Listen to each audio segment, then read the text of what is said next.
Kendaraan dinas Bupati Nrekang era Muslimin Bando rusak. Berdasarkan pantauan tribuntimur.com, nampaknya mobil merek Land Cruiser Prado J150 sudah tidak layak pakai. Cat mobilnya sudah mulai kusam serta ban yang gundul.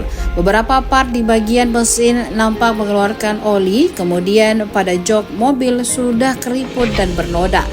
Kini mobil tersebut diparkir di rumah jabatan Bupati Nrekang di Jalan Sultan Hasanuddin, Kelurahan Jupandang, Kecamatan Nrekang, Kabupaten Nrekang, Sulawesi Selatan.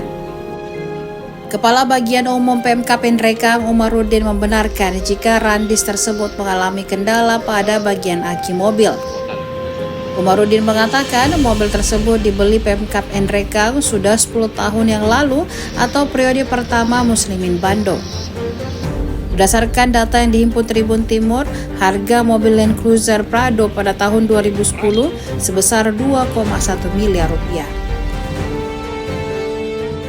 Download Tribun X sekarang, menghadirkan lokal menjadi Indonesia.